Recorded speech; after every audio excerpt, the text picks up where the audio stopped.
Well, good afternoon, everybody. Before we begin, why don't we stand and start with the pledge, and then Matt will lead us in prayer. I pledge allegiance to the flag of the United States of America and to the republic for which it stands, one nation, under God, indivisible, with liberty and justice for all. God, thank you so much for this opportunity to come here today and look over these bids. I'm asking that you give us wisdom so that we make the right choices and listen to you. In your name, amen. Amen. So I now call the October 2023 meeting of the Kosciuszko County Parks and Recreation Board to order. What an exciting day for us to open our first set of bids. Just so everybody's on board, bid opening is today, bid review is not today. Selection of the finalists is scheduled for November the 2nd at 9 a.m. That is, of course, a public meeting. Then we'll be conducting interviews with finalists after that. And then we intend at our November 16th normal meeting to select a vendor to recommend to the commissioners. And then I believe the commissioners have a meeting on November 21st where we'll ask them to review the recommendation. Pursuant to our county structure, they will be the ones who actually retain the bidder, not the Parks Board under our setup. So with that being said, what we're going to do is Mike is going to open the bids and then pass them down to me, and I will read the person who's bidding, which of the two RFPs they have bid on, and the dollar amount of the RFP. Great, and it'll probably be random on which RFP they are associated with. That's correct. We essentially have mailing envelopes.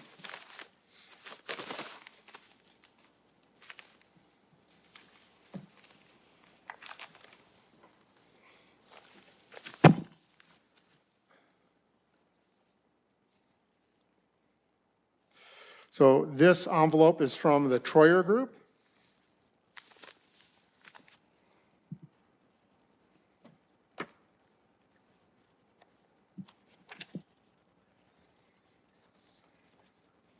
Trying to figure out where the cost portion of this one is. This is liability insurance. Bear with us, since it's the first bids we've ever opened, we are not sure exactly what this was going to look like today. I don't see it. Do you want to go in there? This is for the Lake City Greenway extension, Chinworth extension, if you will.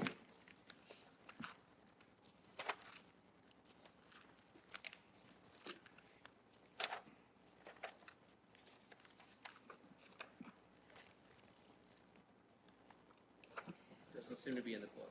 And Rob, this is the one that there was the confusion on whether or not we really needed a bid or if it was just a statement of qualifications. Yeah, and we Correct. had thought we'd Yeah. clarified that, but maybe not. And in any case, I don't see a dollar amount for that one. We'll review that more in depth and see if we missed it someplace.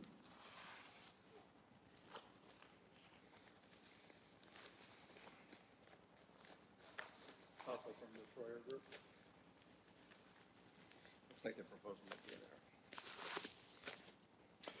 This, again, from the Troyer Group, this is on the Blue and Greenway Master Plan.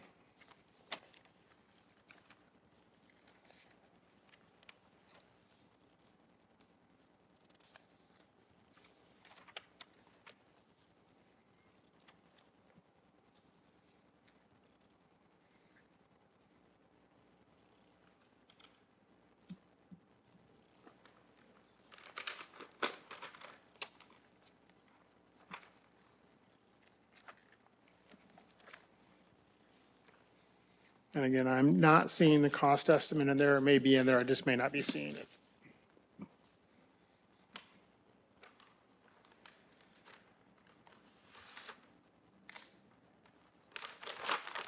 From Jones, Petrie, and Lewinsky.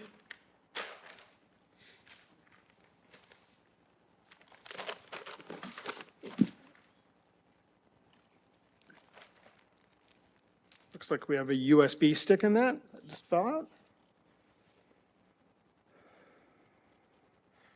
It says their envelope contains copies for both the Lake City Greenway extension. No, just for the Lake City Greenway extension.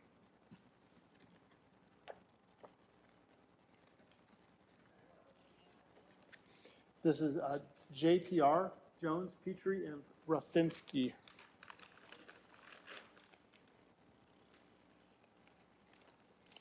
Their base bid amount is $252,340. Alternate one is $504,680, and alternate two is $757,020.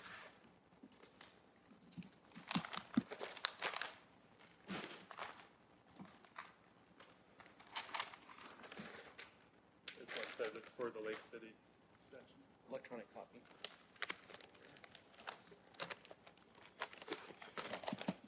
This is from RQAW and DCCM.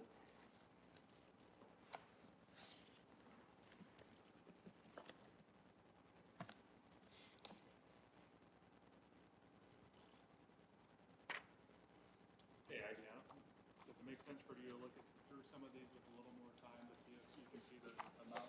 Yeah.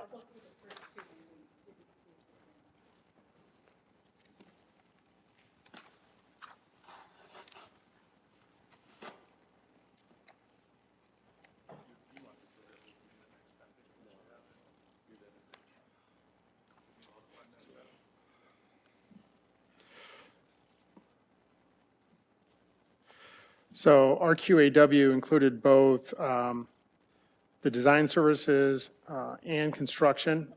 We were only looking for design services on this. The PE services were a base amount of $300,000. Alternate one was $620,000, and alternate two was $1,010,000.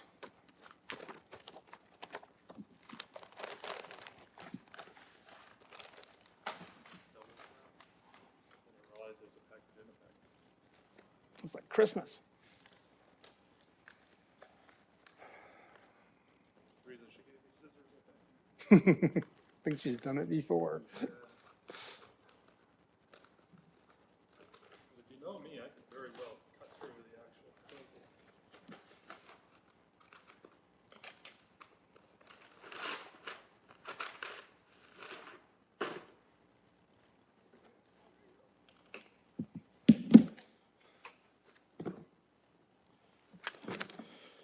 This is from McKenna. This is the Greenways and Blueways Master Plan.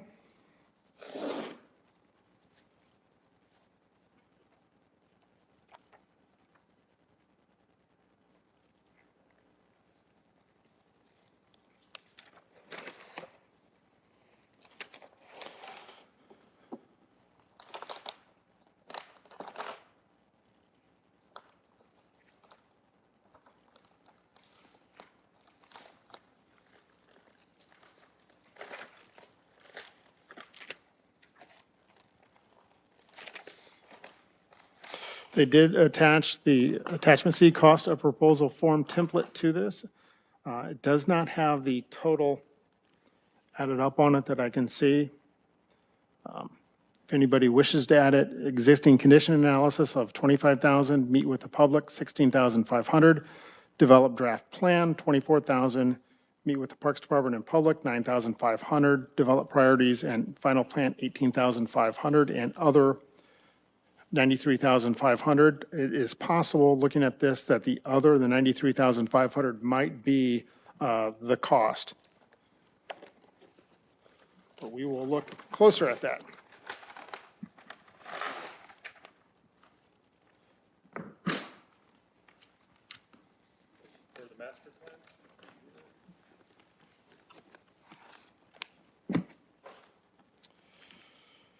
This is from Taylor, and I'm probably going to pronounce this wrong, I apologize, Seifker Williams Design Group. And as Mike said, this is for the Greenways and Blueways Master Plan.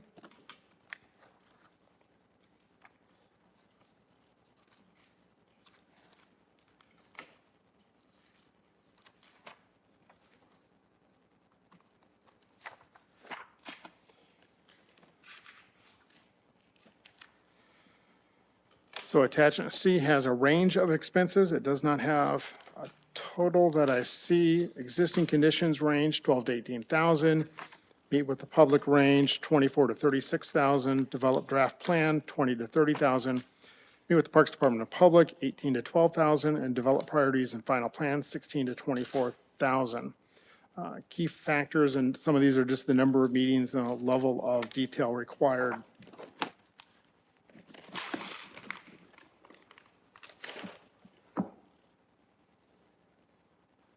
Final one looks like it's for both, actually. According to the title. This is from Triad Associates, and I agree. It says Greenways and Blue Master Plan and Lake City Greenway Extension.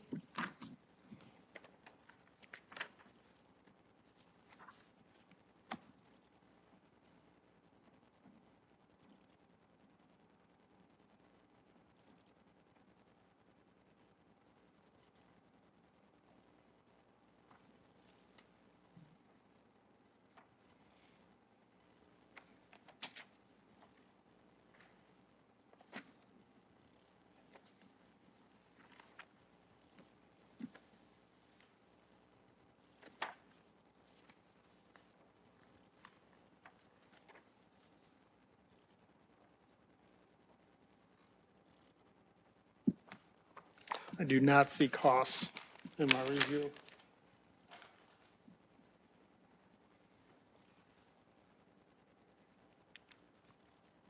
Aggie, did you find any costs or something? Yes. So the firm that we first opened is. Do you want to go ahead and use the microphone and announce them? That's fine. Thank you. I always forget. I'm sorry. The firm we first opened is the Troyer Group, and they had statement of qualifications, interest for both projects. For the Trails Master Plan, there is a bid, and it totals $89,000. I did not find a cost estimate bid for the Greenway extension. Very good. So that is the opening of the bids. Again, those will be taken under advisement pending the meetings as I specified at the start. Let's move on then to the minutes of the 9/21/23 meeting. I believe everybody has a copy of those. Before we jump to that, Yeah? and let me know if this is something we should be discussing later. Because there had been a confusion when we first released our requests for qualifications, requests for bids, if a firm submitted interest for the Greenway extension but didn't submit a bid, does that mean that they're disqualified from our consideration? Or do we understand that there may have been confusion, that maybe they didn't get the subsequent message that said we do need a bid? I think we'll have to deal with that as we come across them, as we review the bids. Rhonda, do you have any input into that? Okay. Okay, thank you.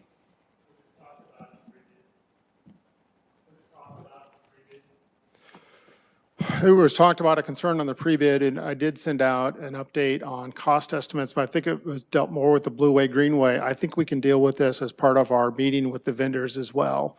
And if they wish to provide a cost estimate for us, we can publish that as part of the next meeting, I would think.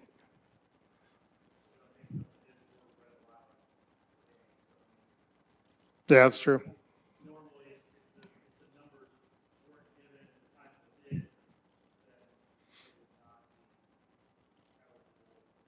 Okay. Well, we'll look and make sure that if they've been bid pursuant to the RFP and the RFP didn't have costs in it, then those will certainly be allowed to go forward. Then minutes.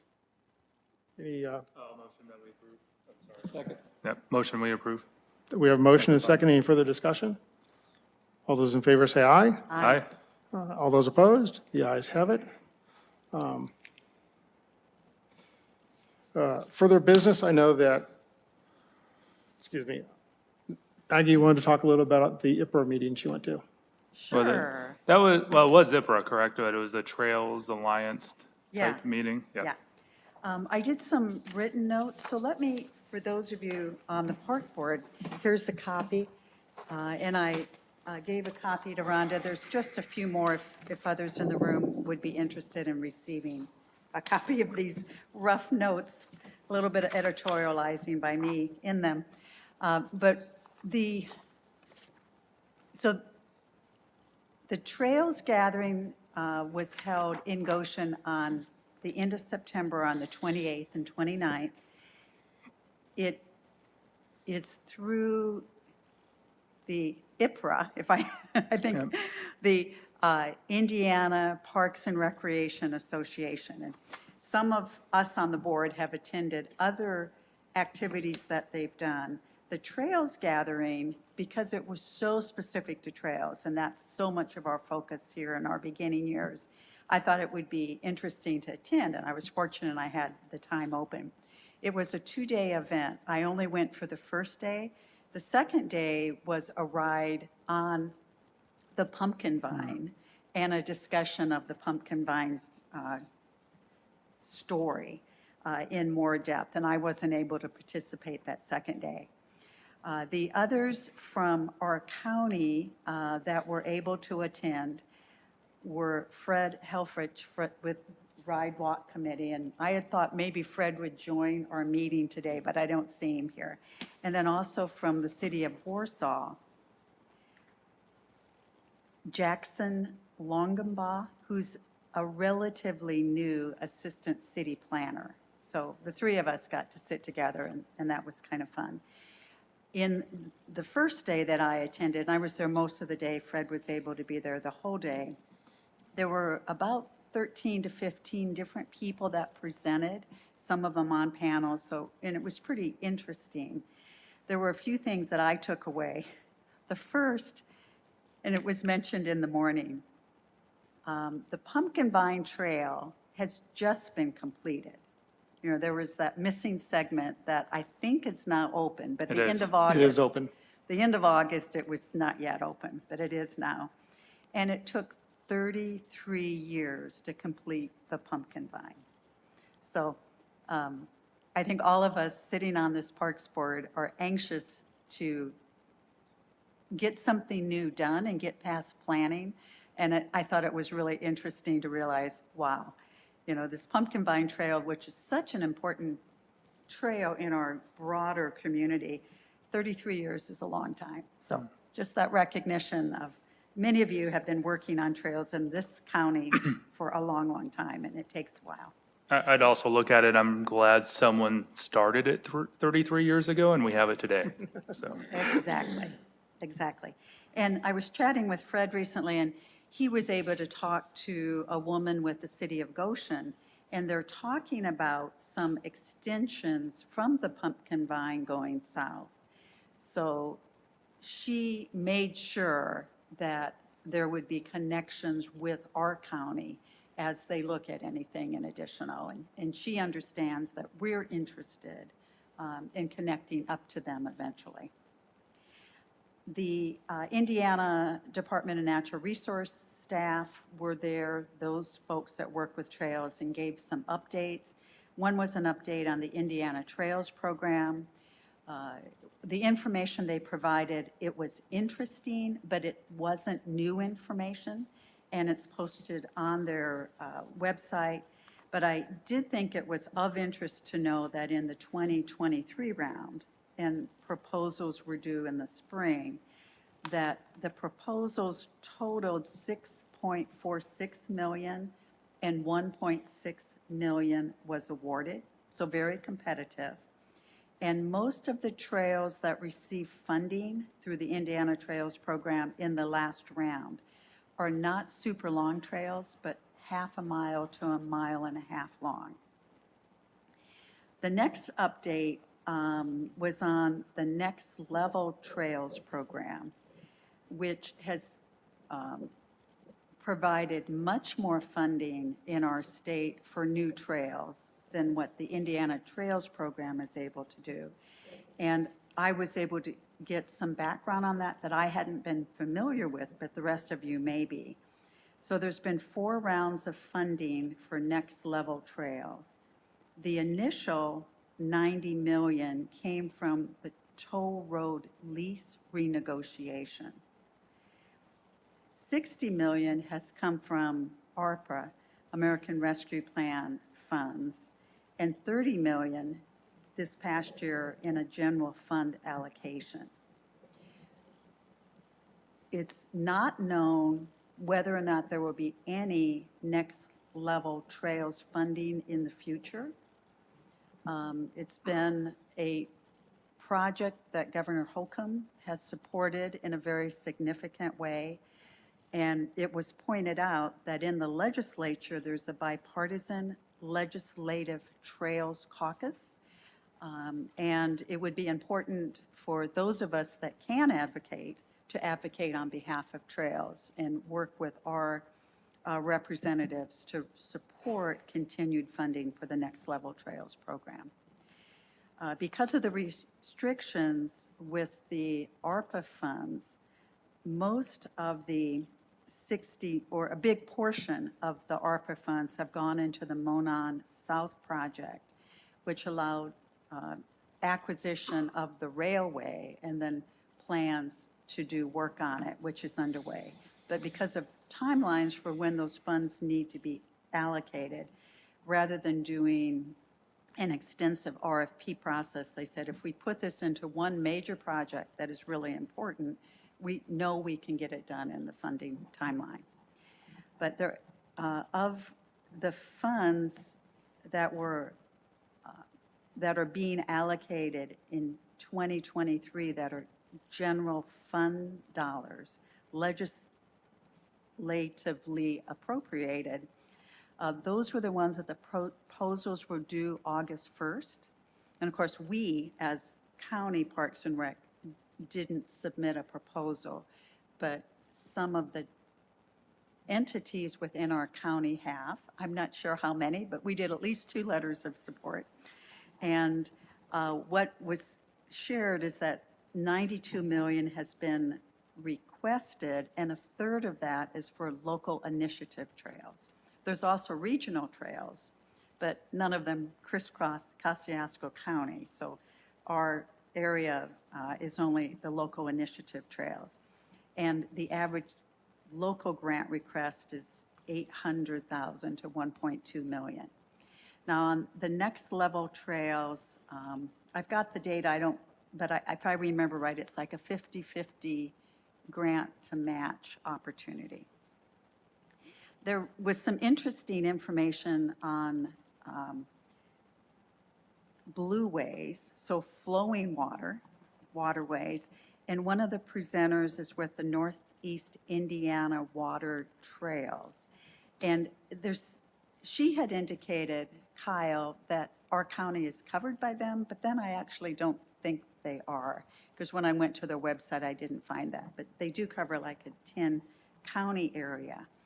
But something that came up, which is different from what I've heard before, but it was confirmed by the Director of Parks for DNR, and it's about designation of a navigable waterway. So it doesn't mean that the waterway is actually navigable, but the designation navigable is historic, that at some point that waterway was used for navigation and likely for commerce. The Tippecanoe River, as it flows through our county, is not designated as navigable. The Eel River is. And a difference, and I hope I'm saying this correctly, because I could still be misunderstanding part of it, is if a waterway is navigable, then the ground under the water is public. So that's, always under the water, but also up on the banks or to the top of the high water mark. If it is non-navigable, then the water is public, but not the ground under it. So if we were paddlers in a boat, you can't get out of the boat without trespassing onto private land if it's non-navigable. Now, I had understood in the past that to change that designation required the state legislature. But what was said at this conference is that it's actually the designation to change can be done by the county commissioners. And the county commissioners can designate within their county a waterway, the whole way or a portion of it to be navigable. So we have that information that we didn't have before. And I wanted to reach out and ask a few more questions, and then I decided not to confuse anything with any of the firms that may or may not be submitting bids to us. I thought I'll wait until after today's meeting. But I don't know if there are other counties where the county commissioners have made the navigable waterway designation, because it'd be interesting to learn, what that history was. And I'm not saying that we need to do that, but it might make recreation along rivers or waterways, if they're significant enough, easier. But if that's the definition, then even the group that's doing the kayaking down Tippy River, that wouldn't necessarily be appropriate because it would all be private. Well, You can't get out of the boat at any point in time. They have, at their points of entry and exit, they have permission from private landowners. I think And when technically it'd be they've an issue when they're portaging over a tree or that type of thing, Yeah. around a Or if blockage. they accidentally fall out. Well, yeah, Yeah, technically, yeah. see, and then that could be an issue, Just you know. start swimming. And when, 6-inch water. and when, volunteers or other groups have been involved in river cleanup, they've gotten permission from landowners to do that. But if it's a navigable river, then it's when you cross the private land, you need permission, but not so much when you're in the river. Yeah, so, okay. A couple questions. I'm sorry, great summary, so. I think that, one other thing I wanted to share with you, and there's a few more things in the notes that you can read. No, two things. There was a lot of discussion of crushed limestone trails and paved trails. And not surprising, crushed limestone is quite a bit less expensive to build the trail, but the long-term maintenance, especially 20 years and out, it's more expensive to maintain the trail. And when we were doing the 5-year master plan and we did the public meetings, we found at the third and final meeting, there was some interest in horse trails. And there was a representative of an organization. I'm sorry that I didn't write down the name of it, but she provided a statistic that I thought was interesting to share. And that is, in Indiana, north of Highway 24, there are 153 trails that horses can use. South of Highway 24, 904 miles. So a big difference between north and south. And so part of yes, it would make sense that it would be great to have more miles that horses could use in northern Indiana. And I just happened to be over in Tippecanoe State Park last week, thinking I might hike on a horse trail, and it was like, it really, the way the horses use it and the way we use it, just. They can be groomed quite differently, and biking trails for that matter, too. Yeah. So. Yeah, that's- the state park had it listed as for both hiking and horses, and it's like, Yeah. no, I don't think so. I've, Okay. I've been down in Kentucky on some multi-use trails, and once the horses are on it, and if it's wet and they dig in, it is unrideable after that. Yeah, yeah, yeah. Okay, So one of the questions I had was there any discussion as a group towards this additional funding that was identified by the state for the budgets? 30 million,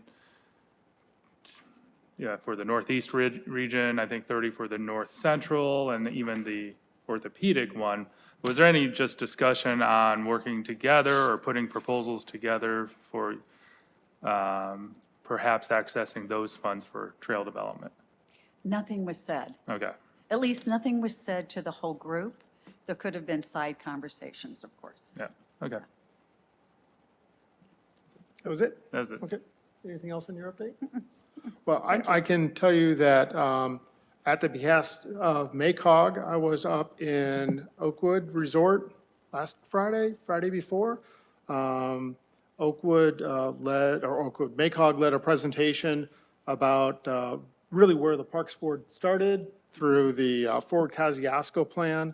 Stephanie Overby talked from the standpoint of the Community Foundation to a group called the Indiana Chapter of the American Planning Association. And I think our talk was well received on how it started and how we got to where we are. So I'm just reporting that I did that. Any other items for good of the order today? Yeah, another IPRA, I've got two more items. Okay. IPRA topic is that their annual meeting, I think, is November 14th and 15th, in that rough timeframe. And originally, I think you and I, Rob, were tabled to go to it. I have a conflict with it, it looks like at this point. So I just kind of bring that up, that if another board member is available. date? I want to say the 14th and 15th, or the 14th through 16th. It's in Fort Wayne this year. Yeah, November, It yeah. might have been the 16th is our meeting. So if it was on the 16th, we were not going to go that day. I think the 15th was the likely day. Right. Okay. We don't have to decide now. It's just kind of Right. open it up for another potential member. And then I guess my other question is, going back to the RFPs that were submitted today, are we each taking, each one seems to have 5 copies. Are we each taking a copy? Let me And- double check with Okay. Marcia and Rhonda on what the procedures is for that. Sometimes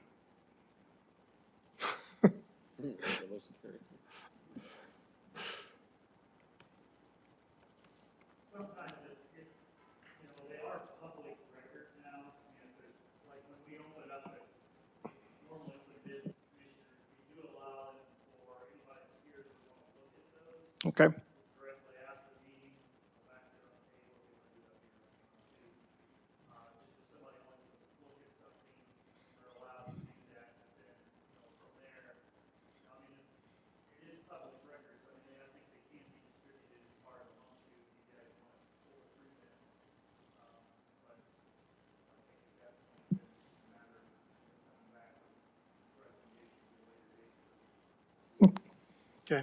Well, at some point, I'm hoping to look through them so I can have that recommendation, so, yep. I think that makes sense, right? Yep. Make them available now, and then maybe we divide them up. Right. Okay. And I have a question, just based on what you found out about the blueways, is it navigable or not? Is that something that the county commissioners should think about doing? I mean, because, that would change possibly the planning, I'm thinking, right? But we probably need to determine, does it need to be? Yeah. What's the value of having it? And certainly not trespassing, and you're promoting it for recreation seems to be higher value, but is that a necessity? Just before I think we go down that path, it's like, we need to probably truly understand the benefits of it being navigable versus not, and then is it worth the process to do so? Yeah. Right. Right. I agree. I was thinking, since we're so close to selecting consultants to advise us on a master plan that includes blueways, that they may have some good information to share, even in the process of interviews. Right. We might be able to get opinions from various professionals regarding that. And I remember during the pre-bid meeting, there was a question about navigability and how that came up. And it's great that you've got a good part of the answer for us for today, but I think that's also something we're expecting them to come back with recommendations to us. I mean, it's come out consistently since we started a year ago. Right. So, but again, I think we just need to clarify exactly what that means. Right. And why we want it or not moving forward. And then we'd have to definitely get it, our ducks in a row and make a recommendation we Yeah. could take to the commissioners if that's what we thought was needed. But I do want to understand if there's any limitations on even promotion of, getting on the Tippy River if it doesn't have that designation. It certainly sounds that way to me. If you Yeah. can't get out of the boat. and we I know think they it's have- common, but Yeah. that may just be it. You technically could be at the mercy of that landowner, I guess, if you are stepping out of the boat. Yeah. And I wanted to talk further with the representative of what I thought was a nonprofit organization that was representing the Northeast Indiana Water Trails. But then I realized she's a consultant in watersheds and in things that relate to water, and I thought, I don't know, but that she could even be a sub on one of these proposals. So I thought, let me just wait until we figured out who was submitting bids, and then I might pursue talking with her or the Trails Association folks more. Okay. Many people wear multiple hats. Yes. I have no other business. Would you like a motion to close? I would. Okay, I'll motion that we close. All those in favor say aye. Yes. Aye. All those opposed, meeting is adjourned. If you want to come up and review the bids, feel free.